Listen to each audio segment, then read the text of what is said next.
everything really related to our raising the bar for security and privacy transparency, which has been important to us and to you. For many schools, I see a lot of familiar names from Europe and other places where obviously it's different in each region, but very critical and ever changing. So we're here to share kind of what we've been up to and the advancements that we've been making. So I'll hand it over to Angelo to kick us off again. And thanks again. Sorry that we're kind of, you might have heard part of this before, but we'll just start from scratch, I think. Oh, thanks. Thanks, Meredith. I'm really here to facilitate this conversation. This is really an important webinar for Finalsite and for our clients that just represents a lot of work that's been happening over years. I spend my time in product and professional services and with clients trying to make sure that we're serving the needs that are evolving quite quickly. And in this case, it's really around data and security and privacy. So let me introduce Ken, who's our all-star for the day. Thank you, Angelo. Hello, everyone. Some of you I've spoken with before. Some of you have heard me talk a little bit here before, but I'm the head of security at Finalsite. I'm coming to you all with a lot of information that is going to be super exciting for us to share around all of the work that we've done for the security program at Finalsite over the last year and a half. And this is really the culmination of that. And bringing some of that to visibility with you all is super exciting. So I will let Angelo tell you a little bit about what we're going to do, and then we'll jump right in. Awesome. So there are questions that come in all the time around data security, privacy, and we field them. We do work. We're constantly thinking about our infrastructure, how we are managing school websites and the data that supports them. And so this is really meant to both share with you how we think about security in terms of our strategy and approach operationally, in terms of the data itself, the software we use, and finally, and really sort of at the center of this webinar is not just compliance, but the transparency that we're really trying to embrace around where we are with managing compliance and giving you access to an ability to understand what we're doing. So that it's not just a black box. And Ken is going to walk you through it. So let's do it. All right. So the Finalsite Trust Center. This is the real demonstration of us attempting to answer all of the questions that we get about our security posture and our data privacy in a visible and transparent way. And so the Trust Center is a tool for you all to use, for us to maintain, that provides you with real-time information around all of the things that we're doing to maintain our security posture and to really showcase all of the security controls that we maintain. And the way that it does this is that it integrates with all of the tools that we have on the back end to bring in that real-time information to provide you with assertions that we are holding up our end of the bargain. And this is incredibly important to me. I have already told this story before, but it really hit home for me. My wife is British, and we're constantly in the UK and traveling through Europe. And I was at a wedding recently where I was talking to one of my wife's colleagues, and she's got a couple of kids, 12 and 15. And she was explaining to me that one time she got this text message from some random stranger that looked like it was an alert around the tuition, not being paid or something happening with the finances that she had to react to immediately. And we talked about it, and she immediately recognized it as a scam. But it was surprising to her that this was something that was being targeted to her as an individual about her kids. And it is incredibly important for us to understand that in this landscape, especially in the last, I would say, 4 or 5 years, students, parents, teachers, educational institutions are being targeted, not just generally, as an institution or as an organization, but also the individuals, the constituents that are a part of these communities are being targeted individually. And so it's really important for us to help solve for that problem and to provide transparency and visibility around what we're all doing to help with this problem. So I want to talk about, why we look at this as important, specifically around the realm of education. And I think the most common question that I get talking to anybody about security in education or security in general is around, how are you protecting my data? How are you um, uh, executing on these things that we hear in the news? And it's a difficult question because it's a big question. To ask someone, how are you secure, or how are you protecting data, can mean a lot of different things. And so it usually takes a few minutes for us to get to a point where I understand truly what they're asking us.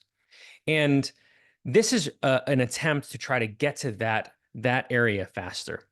The second is, I think, folks hear a lot of things in the news, and everyone is being asked the question because they either are hearing about something they're worried about, or they don't have the knowledge to understand what that actually means for them as an individual or for their data.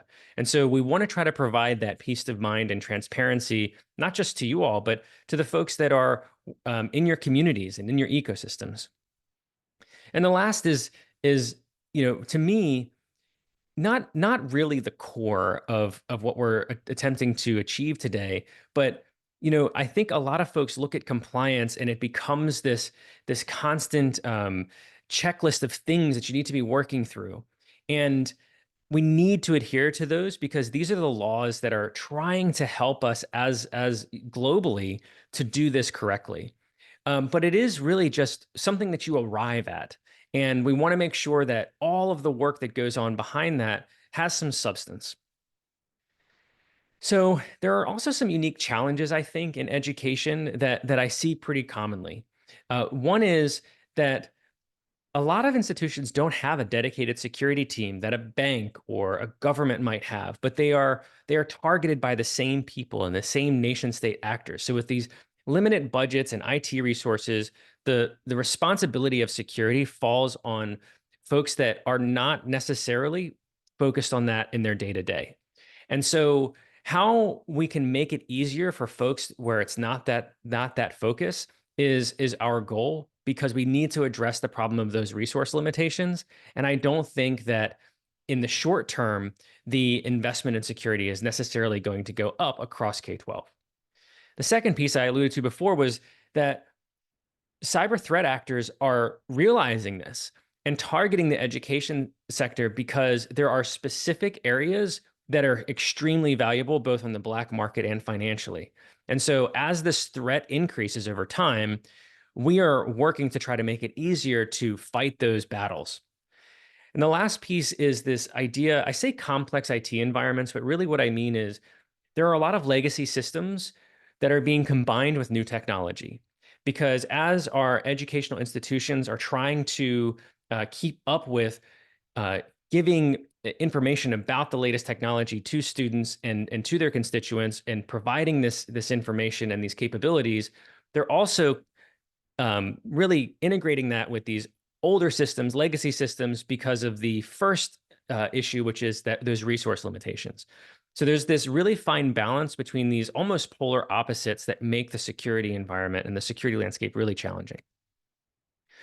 So I want to talk about how we focus on this and what our general security strategy is, an approach to this to solve this problem at the core, rather than just to give you a list of things that we do. The first thing is we recognize that we need to maintain consistency across the board. So anything that we do has to be repeatable. And so establishing strong standards at Finalsite has been a big effort for the security team. The second is to make sure that all those things that we're doing are transparent to customers, to clients, to parents, to teachers, to students, so that it's easy to see what we're doing, so that they can answer the questions without reaching out to support or reaching out to the security team and asking a very specific question. The third is data privacy is a big topic. It's not just GDPR or COPPA or FERPA or these laws. It is fundamentally recognizing that data privacy is important to individuals, and it's essential for educational institutions and the folks that support them to make sure that they're considerate of that privacy first. The last is, we know security is an evolving beast, and it is a battle, and it is something that we have to keep up with and pay a lot of attention to and improve over time. And we don't want to showcase that, we are done with security or that we have reached the peak. We want to make sure that we understand that this is a challenge and that we can show that improvement over time, not just internally, but to you all as well. So in the last year, we've launched a lot of internal initiatives that have helped us with this. The first is, we've identified risks before. We have talked to many of you about risks, but we've launched and operationalized a formal risk management framework that allows us to measure this risk internally and make decisions in a measured way. Part of that has been adding to the security tool set by integrating tools that allow us to enhance visibility across the environment. One of these is this Trust Center, and providing access and invisibility to those integrations through things like the Trust Center. The third is working really hard to make sure that all of the folks that are working at Finalsite and working here and considering security are aware of the things that we have to do. Part of that is just your general security training. The second part of that is that we are really aggressive with phishing tests. And I think that folks that are on this webinar and working for Finalsite understand that a lot of times that's really annoying and you feel like you've been tricked. But to my story before, it's important for us to recognize all of the different ways that attackers can reach us, and in doing so, make us more aware and better at communicating that to you. The fourth part is really just making sure that we are good at securing our software. We are providing this software as a service, and we want to make sure that we're doing that in a good way. Even if all of our best efforts go well, there are going to be some problems or things that we need to respond to. Attackers are going to target educational institutions. They're going to target our sites, and we need to be able to handle that and respond to that effectively. So we've also put together an established incident response program that not just involves the security team, but also involves key stakeholders throughout the business, so that if something does happen, we can communicate it to you, we can respond to it, and support and the teams that are involved are aware of it. And the last piece is, we understand that all of this leads to providing you with some assurance that we are meeting compliance. So all of our processes have been aligned with some key frameworks and laws. One is GDPR. The other is aligning with SOC principles. We have really aligned our entire security program around the NIST cybersecurity framework, which is a well-established framework to measure security. And then specifically for software security, we've also aligned with the OWASP software assurance maturity model, which is specific to how to develop software securely. And I think that this is something that is commonly overlooked in more general frameworks like the CSF. So in 2025, our focus is to transition from generating all of this visibility that we've generated to providing actionable outcomes and reducing those risks, those vulnerabilities, and those threats by getting through the results that these tools are generating for us. Part of that is making sure that we're embedding security earlier in all of our processes so that we don't have this problem of finding out late if something is out of date, or if there's a vulnerability that an attacker has discovered or created, or that there's an attack that is impending. The last part is targeting these meaningful compliance frameworks that mean something for you all, that you can, look to us to just have that badge and dig into the rest of it to see how we're achieving that. Our strategic initiatives here are to ensure that we take those high priority risks that are inside of that risk management framework and reduce those risks substantially by 25%. The second is, we know that it takes time to mitigate vulnerabilities, and we're working with engineering teams, support, to decrease that vulnerability mitigation time and effectiveness by 30%, so that when we do discover an issue, we're able to fix it faster and get it out to production faster. So I want to talk a little bit about operational security. Operational security to us is, what are the processes, procedures, the things that maintain that consistency that I was talking about before, within Finalsite itself. There are three main pillars that we focus on when we talk about operational security here. The first and foremost is identity. When we talk about identity, we're not talking about data privacy in this case. We're talking about how do I make sure that the folks that need access to specific things within Finalsite have the access that they need when they need it to support customers without having too much access that provides additional risk to information around how an attacker might use that. In order for us to do that, we have to have a very, very strong sense and ability to measure identity. So we've consolidated all of the areas that we can see an identity so that security and IT teams internally can be absolutely sure what a person has access to and how they access it. The second is to start with a good foundation. And I don't think this is any surprise to anyone, but we've chosen particular cloud vendors like AWS and Google Cloud because of that foundation.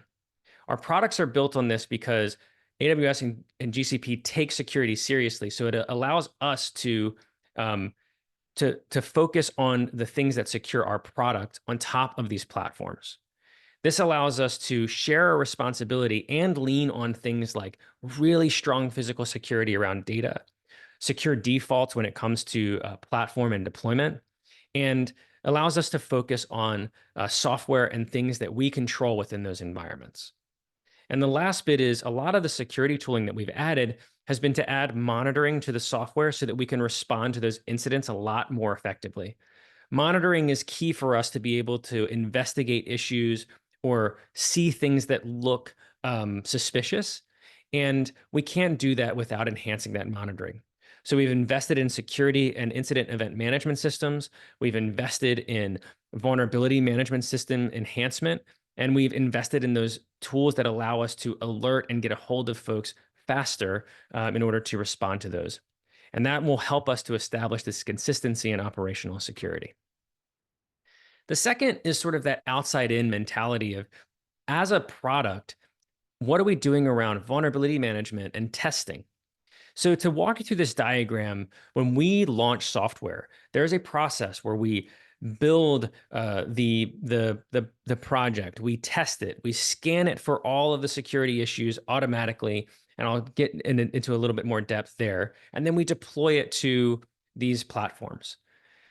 Within these platforms, we isolate each of our customers and clients within these platforms to make sure that if something terrible happens, it's isolated and we can focus on that particular area without affecting other customers and clients. On the tail end over here, that monitoring capability is there so that we figure out what's going on if anything is happening. And then we have two major areas that we are constantly working on from a security perspective that mimic attackers.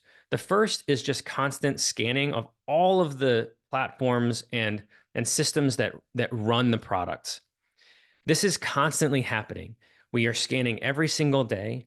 We are looking and examining at these potential vulnerabilities, eliminating false positives, and looking at our teams to mitigate issues. And then if anything is missed in those areas, every single year for our products, we have folks that specialize in hacking techniques, offensive security professionals, or white hat hackers.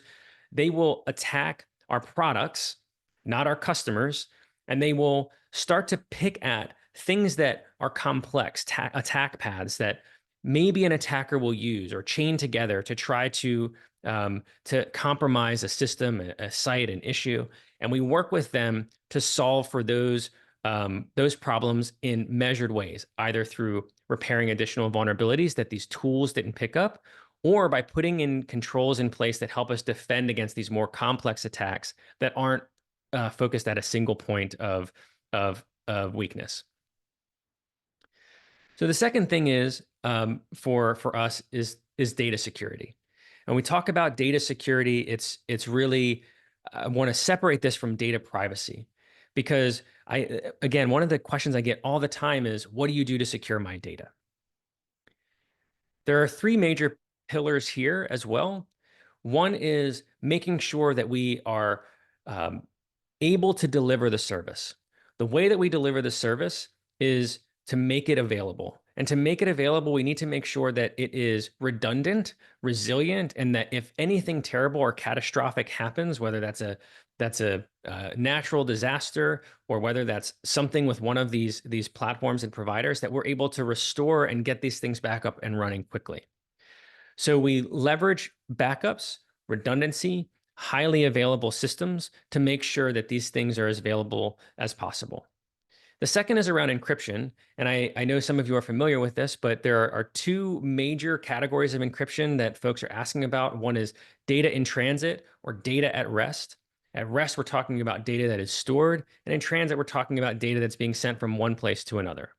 In all of these cases, most of the platforms or tools that we use have some sort of flag or option for security by default, or sorry, encryption by default. And in all of those cases, encryption by default is enabled.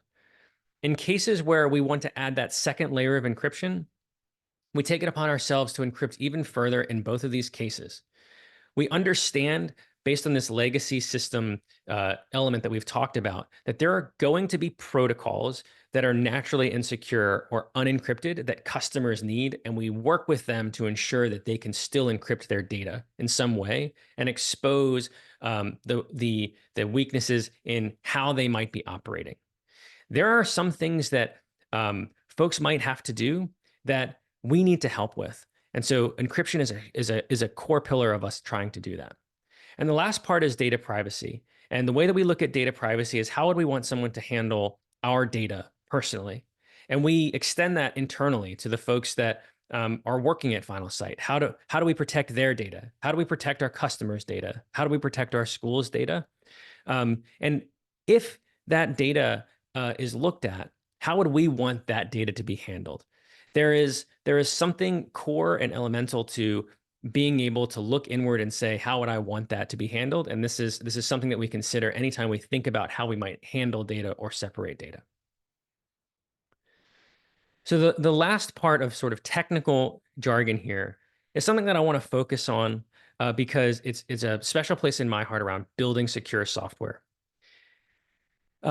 Just to go over this diagram, every single piece of software that is deployed in the world today goes through some element of this flow at the top. Someone thinks about a product, they're putting requirements together, whether it's requirements they want or something that's being sent to them. It's designed by somebody, it's architected, somebody puts code down, they build that code or deploy that code, it's tested, it gets deployed to production, and it's reviewed. This is a software development lifecycle. At every single point of that lifecycle, security can be injected or reviewed or considered. And we have always done some sort of scanning or penetration testing of all of our products. And we've always had security as part of the software development lifecycle. But they've always occurred at these other areas. And it's important that we try to move that as far to the left as possible. Since last year, we've implemented a method of identifying high-risk areas within our products or within new features that we're launching. And for those individual areas, we threat model and analyze the risk of that specific component. From that specific risk analysis, we develop security requirements that go into the design phase that help us to make sure that security is thought about as a part of the product. Then when it gets to development, part of the way that we've enhanced that scanning is that every time a developer or an engineer pushes code to the product, it's scanned for security issues, not just after the product has been finished and is ready for release or deploying, but every time somebody commits code, they're provided with feedback that says, hey, you may have introduced some weak code here. And that allows engineers and developers to work faster because they don't need a security person in the middle of all that. They could solve those issues themselves. So by the time we actually get to what we've been doing around scanning that software, we know about some of these issues and we can focus on deeper issues. Then once that's deployed, that enhancement of visibility is through additional logging streams, additional monitoring of those products to give us insight into where security issues may exist or where attackers might be targeting products or institutions. And then lastly, we continue to do those penetration tests, those application assessments, those source code reviews of the finished products or the current products every single year. So all of that work is culminating in this ability to showcase what we do for security so that we can arrive at these compliance frameworks confidently, as opposed to saying, hey, we've done these different things in compliance and not having that consistency and that ability to maintain it.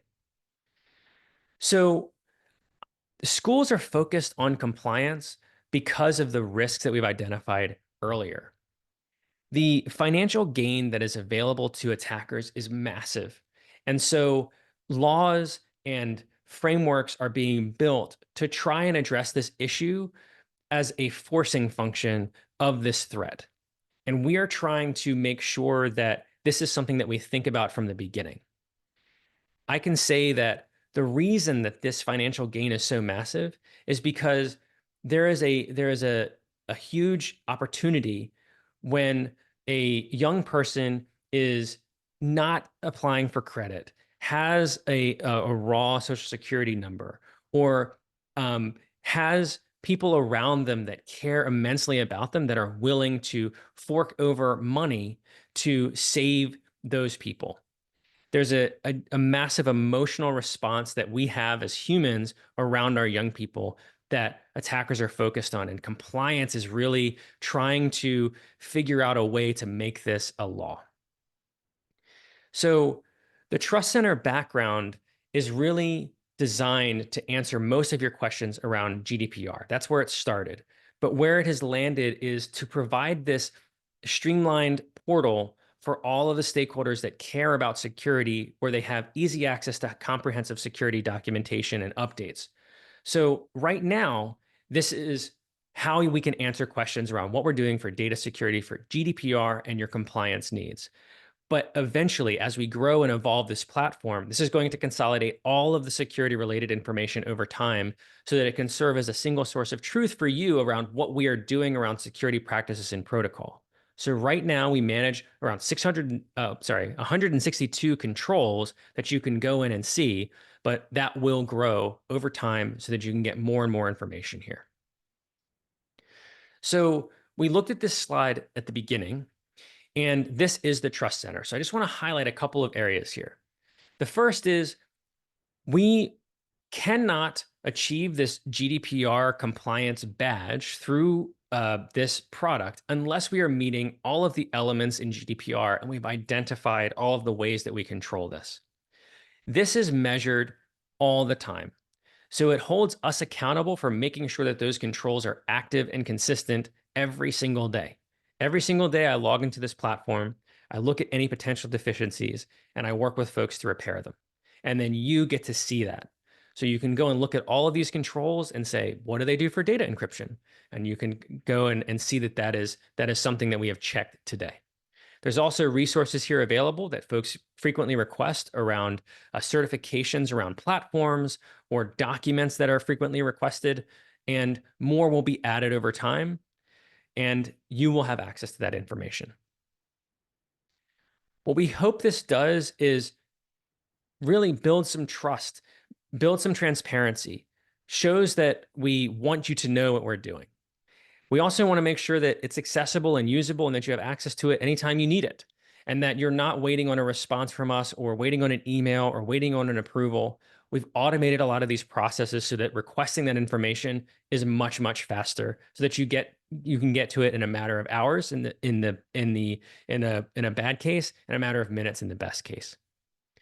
The last is, I think that this will future-proof our ability to deliver this security information and provide you with this information so that as our security posture grows, you can see it in real time and you will be able to come to it at any point without us necessarily packaging all that into a communication, which we will still do. So how do you get access to this information? It's very easy, or at least I think it's easy. If it's not easy, please let me know. You can go to trust.finalsite.com. You fill out the access request form. There is an NDA here that folks will need to sign if they're requesting sensitive information, and this is required by law for us to deliver information around vendors that we use if that information is necessary for the organization requesting. It's the only reason that you would need an NDA. And then once you file and fill out that NDA and it is signed, you will have access to the certifications, the control examples, and all the security assertions that are provided through the portal. If you're not requesting any sensitive information and don't need that, you can note that in the request, and then you just won't receive access to that information, and you'll get access to just the assertions. So really, the next steps here are to request access, and all the other questions can go to this email here. So I'm really excited about this, and I want you to be excited about it as well. And I want you to ask us about it. And I hope that this has landed with you all, and I really thank you all for your time. Awesome. Well, thanks, Ken. So this has been recorded, and we will share this out and make it available. That was a lot of information, Ken, but thorough and well organized. So thank you for taking the time to put that together. Meredith, I don't know if there's any wrap up you want to do, or if there are any general questions. I think specific use cases we want to save for just the email address there. And but if you have a general question that might be relevant to the whole group, please fire away. Yeah, and maybe while we're waiting, if anyone has questions, Ken, would we be able to just see a sneak peek real time of the Trust Center? Just kind of Yeah, I could probably do that. Give me 1 second here. cool. So first, to request access, we can go to trust.finalsite.com. We will eventually make this a little bit easier in terms of form. Right now, you just fill out your name, your email, the school, company, client name, and whether you're a prospective customer or a current customer. And then I've already got access, so I'll just spin up another window here for a moment. Sure. And while you're doing that, we have a great question from Sylvie as far as how many people per school can have access. So if, IT director, then herself, and do you just individually approve each person at the school once they're verified? Yes. So I only need one request for an NDA, but I can grant as much access as required to anyone at any school that needs access. All that I'd say is that you may get multiple NDA requests if that happens, if I don't know about it before time. And in that case, it would be nice to have an email either to security@finalsite.com or that customer success UK@finalsite.com to say, hey, we have 5 people requesting access. This person is signing the NDA. But other than that, anybody can request access. Perfect. Thank you.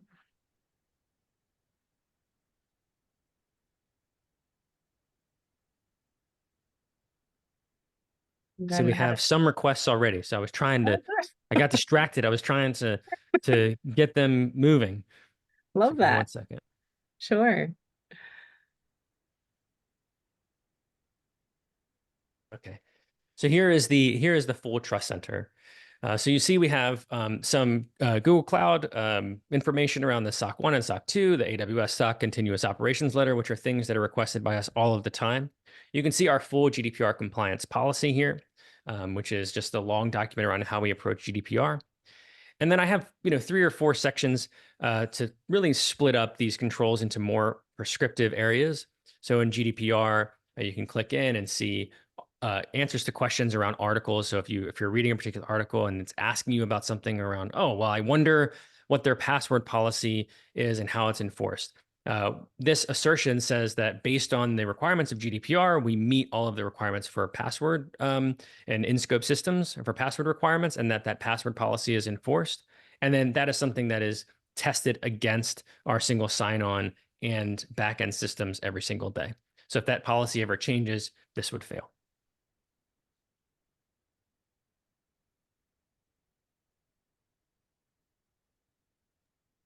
And then, sorry, we have another question as far as, do we push out information as it's updated, or is it kind of just automatically refreshed in the Trust Center? So the only thing that we would push, right, is policies. Every year, it's required that we go through a policy review process. So if we will get a notification and a failure of a particular policy if it hasn't been reviewed. So that we would upload the new policy and make sure that it has gone through the approval chain. In all other cases, for all technical controls that are, is the data encrypted? That's pulling information from all of these different sources to say that in all of the integrations that we have, that data is encrypted, those flags are enabled, or the checks that we've enabled there are working and firing. Fantastic. Initial feedback is that people will probably have more questions once they have access, but so far they're impressed. I'll take that one opinion to rule them all, but so, Okay, great. Yes, I know I've saw some access requests come in, so I'll get to those as soon as we end the webinar and make sure that you all have access. perfect. I mean, this is great. I mean, I think for a lot of us on this call, we get a lot of questions from all different, avenues, and we're kind of like, what is this? I'm not data protection. How can I help? So I think it's just great to have that handy to even give your data protection officer access so then they can go a little bit deeper with you as needed. And that's a good point, Debbie, actually. So this is kind of our initial update, and I think we're thinking about doing kind of a second part kind of in spring or fall next year, just as far as the developments and the inroads we've made and anything else that we're working on that Ken can share with us then. Let me see if we have anything. Oh, spring. Yeah. Debbie said spring, so it'll be spring. It's really hard to state just how much effort and work has gone into all of this stuff. I mean, Ken is not alone at Finalsite in contributing to this and making it happen. And the number of conversations and research and work is really daunting. So congratulations, Ken, on getting us here. And it's just nice to be able to know that we're so committed to this and to our clients in this way. So thank you. Absolutely. Agreed. It is a team effort for sure. I would not envy anybody doing this by themselves. That's true. Awesome. Well, I think that's everything we had, right, for the moment. So we'll work on getting access for those who request it. And if you have questions, we have our client success email, and also Ken mentioned that security@finalsite.com email. Thanks everyone for joining and for being patient with us while we worked through our own technical difficulties.